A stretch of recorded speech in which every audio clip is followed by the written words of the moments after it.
Hello, my dear people.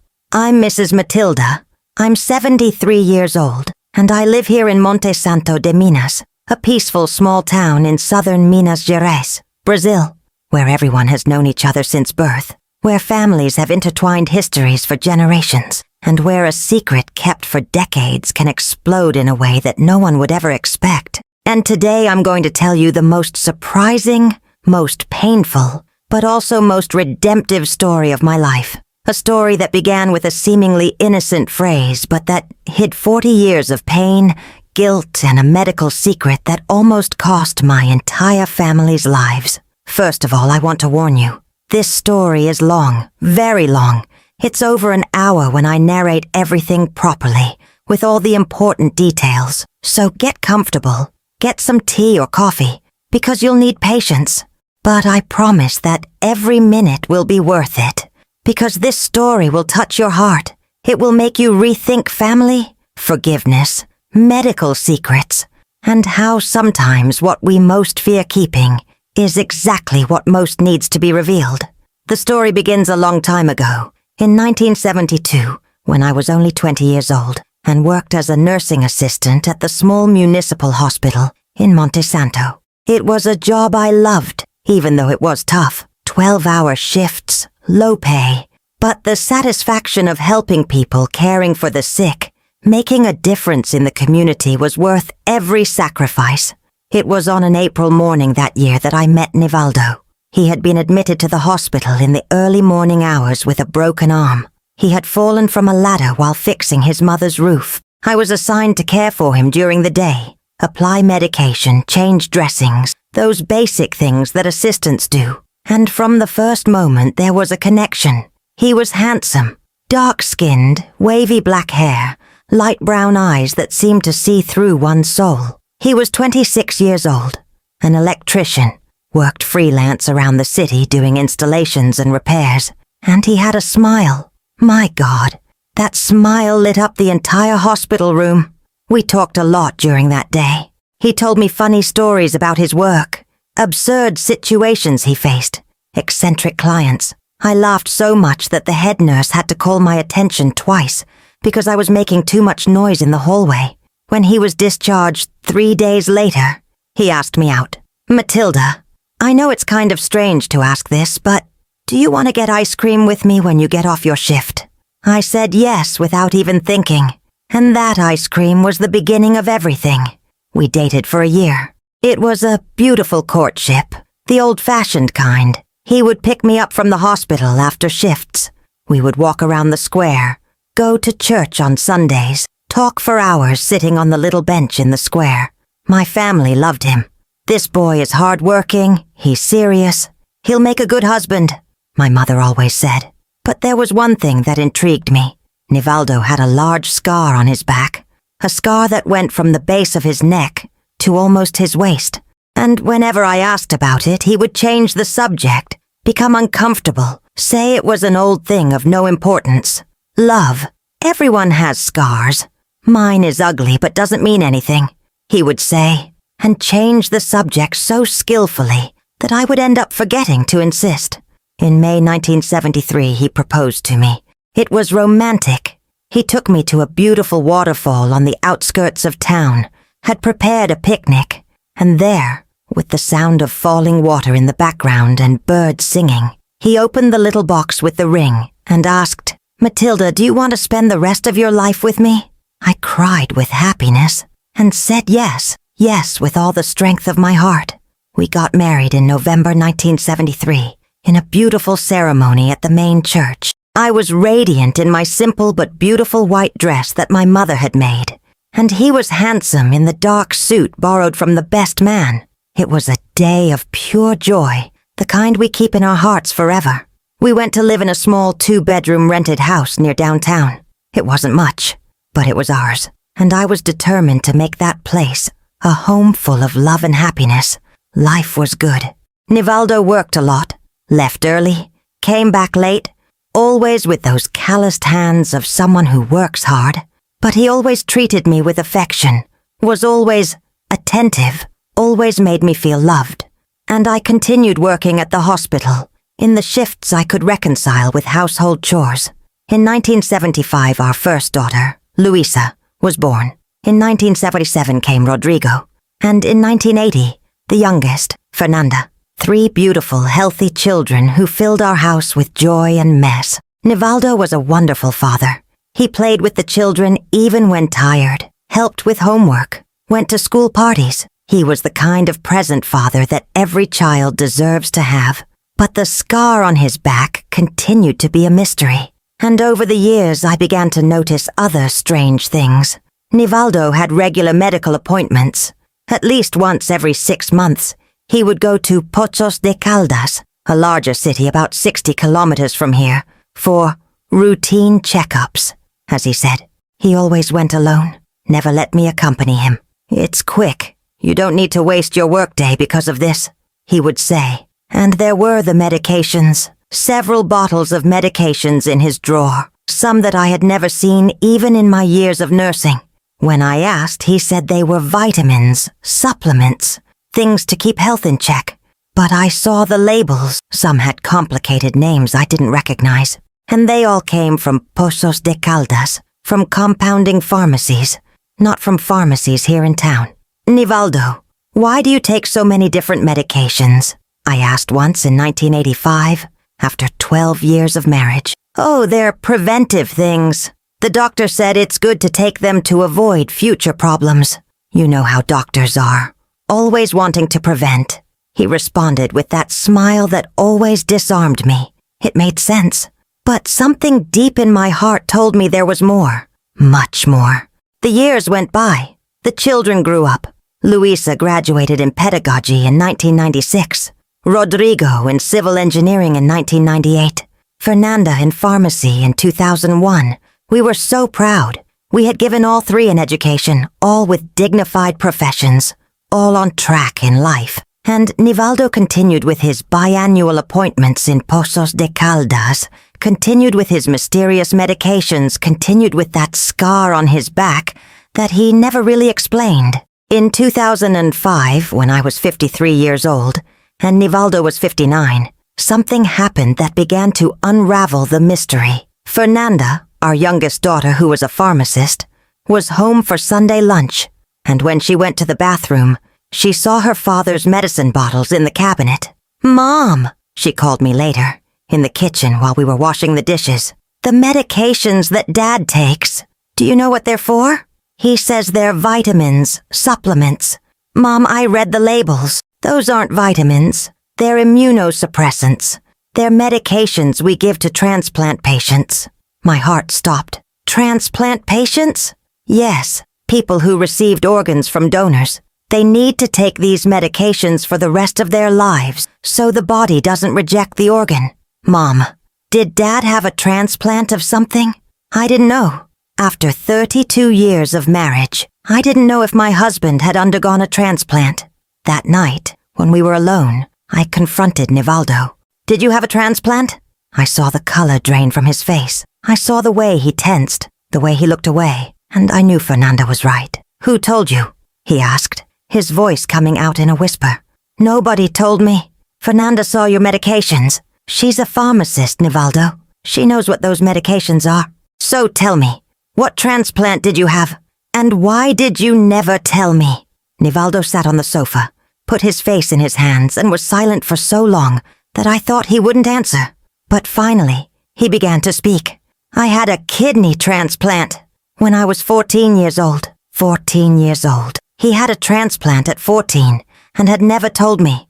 Not when we were dating, not when we got married, not during 32 years of marriage. Why? Why did you hide this from me?" "Because I was afraid. Afraid that you wouldn't want to marry me if you knew. Afraid that you would think I was defective, sick, a burden." "But Nivaldo, that's ridiculous. I'm a nurse. I would have understood. I would have supported you." "You say that now.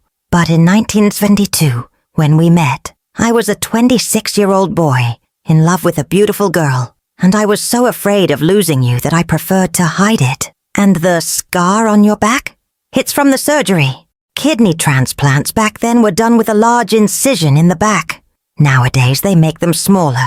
But in 1967, When I had mine, it was like that. He was 21 years old when I was born, and he had already undergone a kidney transplant 5 years earlier. "Tell me everything," I said, sitting next to him. "From the beginning." And that's what he did. He told me that when he was 12 years old, he started feeling sick, swelling, fatigue, pain. They took him to several doctors until finally, in Pozos de Caldas, a nephrologist diagnosed chronic renal failure. Both his kidneys were failing. They put me on dialysis for 2 years. It was horrible. 3 times a week, hours on that machine, feeling weak, nauseous, and the doctors said I wouldn't live long if I couldn't get a transplant. In 1967, when he was 14 years old, a compatible donor appeared, a young man who had died in a motorcycle accident, and the family had donated the organs. Nivaldo was one of the beneficiaries. The surgery was a success. The kidney worked perfectly, and I got a second chance at life. But the doctors warned, "You'll have to take medication forever, and you'll have to do regular follow-ups, and there's always the risk of rejection." And your parents, did they know? Of course they knew. They took me to appointments, bought the medications, took care of me, but they died early. My father in 1980 from a heart attack, my mother in 1985 from cancer, and I never told anyone else, not even my siblings. Only the doctors knew. And during all these years, you went to appointments alone, took the medications in secret, lived with this secret. Yes, and the worst part is that the more time passed, the more impossible it became to tell. How was I going to arrive after 10, 20, 30 years of marriage and say, "By the way, I have a transplanted kidney"? I sat there, processing everything. My husband had lived 32 years with me keeping such a big secret, a secret that involved his health, his life, and potentially our family. "Our children," I suddenly said, realizing something. "Can they have inherited the renal condition? Is it genetic?" I saw the panic in his eyes. I don't know. I never investigated. I was so afraid to find out that yes, they inherited it, that I preferred not to know. "Nivaldo, how can you? They need to know. They need to have tests. If they have kidney problems, the earlier we find out, the better." That's when he broke down. He cried like I had never seen him cry. I know, Matilda, and that's why I live with this guilt, with this fear that one day one of them will get sick, and it will be my fault for not having warned them earlier. The next day, we called all 3 children to the house, and Nivaldo told everything. The renal failure at 12 years old, the transplant at 14, the 45 years living with a donated kidney, the daily medications, the biannual appointments. The reactions varied. Luisa was shocked but understanding. Rodrigo was a bit upset about not having been warned earlier, and Fernanda, being in the health field, went straight to the practical point. "Dad, we need to have tests, now, all of us, to see if we have any predisposition to kidney problems." And that's what we did. In the following weeks, all of us, me, Luisa, Rodrigo, Fernanda, had a complete battery of kidney tests. Ultrasound, blood tests, urine tests, everything. And the result was devastating. Rodrigo had early signs of renal failure. Nothing serious yet, but his kidneys were starting to have problems. If not treated in a few years, he could need dialysis, and eventually, a transplant. "It's genetic," the nephrologist explained. "Your father has a hereditary condition that affects the kidneys, and apparently you inherited it. But the good news is that we discovered it early, very early. With proper treatment, dietary changes, regular monitoring, we can greatly delay the progression.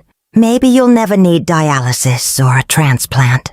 Rodrigo looked at his father with a mixture of emotions: anger, fear, understanding. "If you had told me earlier, I could have had tests sooner, could have started treatment earlier." "I know," Nivaldo said, tears streaming down. "And I'll carry that guilt forever. But at least now you know, and you can take care of yourself." In the following months, Rodrigo started treatment. He completely changed his diet, reduced protein, reduced salt, increased water. He started taking preventive medications, and he started doing monthly monitoring with a nephrologist, and miraculously, it worked. His kidneys stabilized. They stopped getting worse, and over the years they even improved a little. But the story doesn't end there, because in 2010, 5 years after the whole revelation, Nivaldo started feeling sick. He who had always been so careful with medications, who had never missed an appointment, who had kept the transplanted kidney working perfectly for over 40 years, suddenly started having symptoms, swelling in his legs, extreme fatigue, nausea, all signs that the kidney was starting to fail. "It's chronic rejection," the nephrologist said after doing the tests. "After so many years, it's common for the body to eventually start rejecting the transplanted organ. His kidney is still working, but not as it should, and it tends to get worse. What can we do?" I asked, desperate. "For now, increase the immunosuppressant medications, but eventually, he'll need dialysis, and possibly another transplant." Nivaldo heard everything in silence, and when we left the office, he said, "I'm not going to have another transplant. I already had my second chance. I'm not going to take someone else's kidney. If it's time for dialysis, I'll do it. But I'm not going on the transplant list." "Nivaldo, don't be stubborn. It's not stubbornness, it's conscience. There are younger people, with their whole lives ahead of them, who need those donated kidneys more than me. I already lived 43 years with this kidney. It's more than many people have the chance to live. I'm at peace." But I wasn't at peace. And Rodrigo, who had come to understand deeply about kidney issues after his own diagnosis, wasn't either. "Dad," he said one night, when we were all gathered for dinner, "I want to donate a kidney to you." The silence at the table was absolute. "What?" Nivaldo said, incredulous. "I did the tests. I'm compatible, and I want to donate." "Are you crazy? You have kidney problems. You need your 2 kidneys." "No, Dad. I have 2 kidneys, but one is compensating for the other.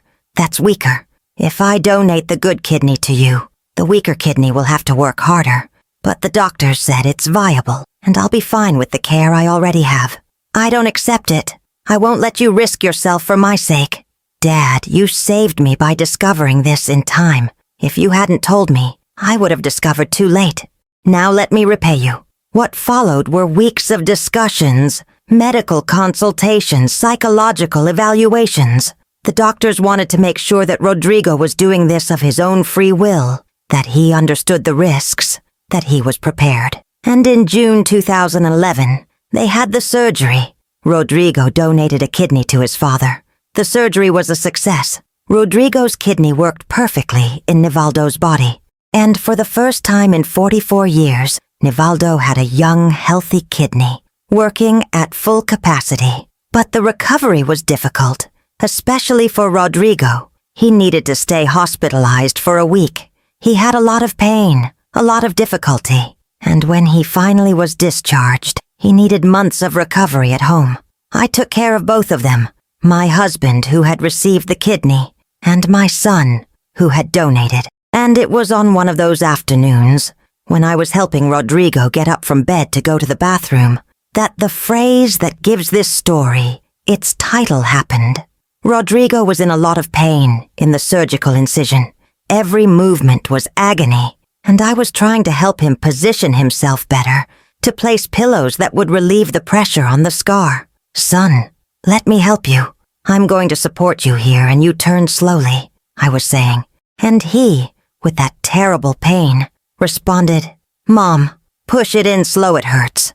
Any sudden movement is like a stab in the side." It was just him asking me to help him position himself, slowly, carefully, because the pain was intense.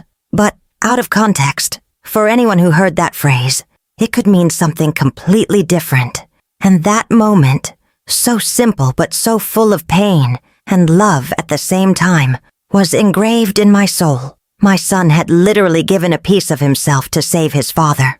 He was suffering, he was in pain, but he had done it out of love. And that phrase, "push it in slow, it hurts," was just the expression of physical pain, but carried so much emotional pain, so much sacrifice, so much love that I couldn't hold back the tears. Rodrigo recovered.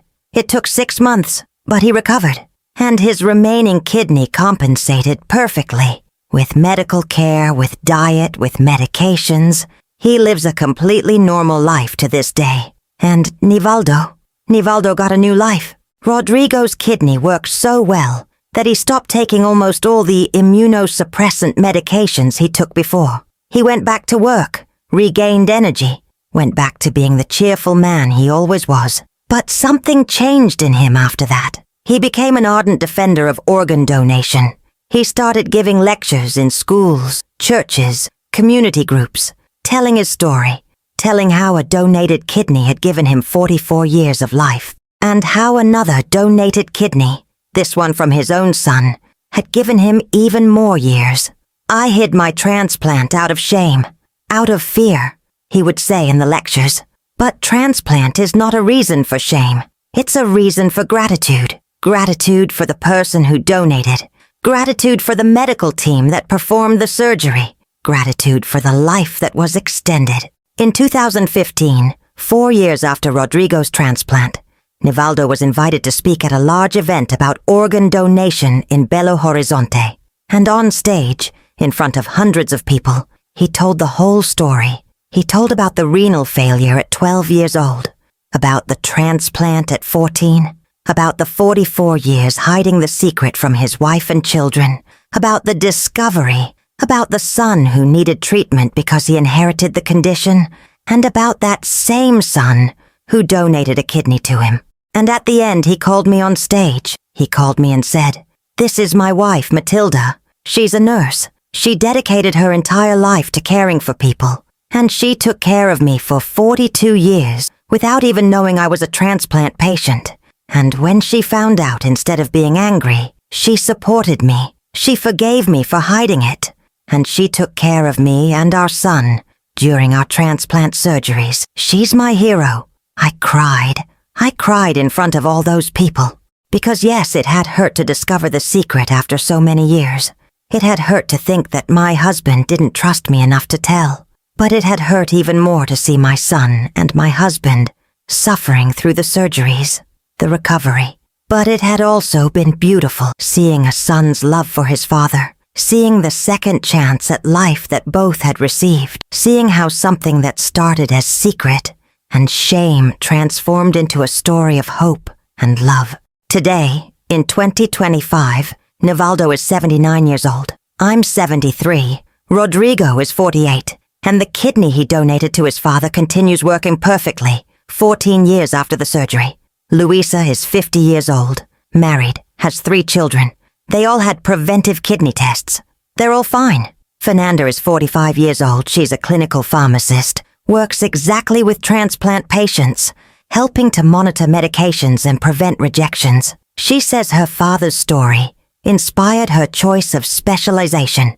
And Rodrigo is 48 years old, married, has 2 children, and he's the biggest defender of organ donation I know. He speaks openly about having donated a kidney to his father, about living perfectly well with just 1 kidney, about how the donation saved his father's life. He even created a social project called Donate Life that runs awareness campaigns about organ donation throughout the region. He's already helped dozens of families understand the importance of donation, and he's already inspired hundreds of people to register as donors. I learned many lessons from this whole story. I learned that secrets, even kept out of fear or shame, always have a high cost. I learned that health is not a reason for shame. It's a reason for care and attention. I learned that family is about being together in difficult moments, not just in easy ones. And I learned that true love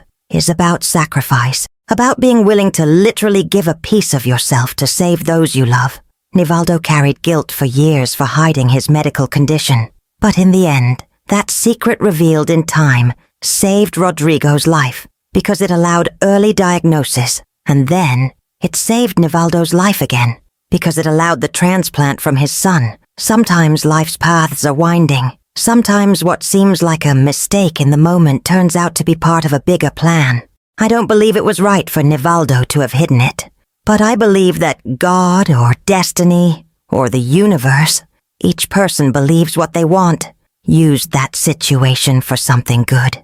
Today, when I look at my 79-year-old husband, still strong, still active, still doing his electrical installations, even though I beg him to retire for good, I give thanks. Thanks for the first chance at life he received at 14 years old. Thanks for the second chance he received at 64. And thanks for every extra day we have together. And when I look at my son Rodrigo, with that discreet scar on the side of his body, a permanent mark of the sacrifice he made, I'm filled with pride. Pride in having raised a man capable of such deep love, such great sacrifice. The phrase, "push it in slow it hurts," which could be interpreted in so many different ways out of context, will always mean that moment of pain and love to me, the moment when my son, in post-surgical agony, asked me for care, the moment that symbolized all the care our family had for each other. And you, from wherever you're listening to me, are you an organ donor? Have you talked to your family about it? Have you thought about how much a single donation can save not just one life, but an entire family? If you're not a registered donor yet, please consider it. Talk to your family. Make your wishes clear. Because someone like Nivaldo might be waiting for that chance to continue living. Someone like Rodrigo might need to discover a medical condition in time to treat it. Tell me in the comments, do you have organ donation stories in your family? Do you know someone who was saved by a transplant? Let's talk about this such important subject. Thank you for listening to me all the way through. My dear people, it was a very long story, I know, but every piece was important. Every detail had its weight. Every word had its meaning. May God bless each of you. May you have health, love, and courage to face any challenge that life brings. And may you always remember, family is about being together, about caring, about sacrificing when necessary. A kiss in the heart of all of you, from Mrs. Matilda.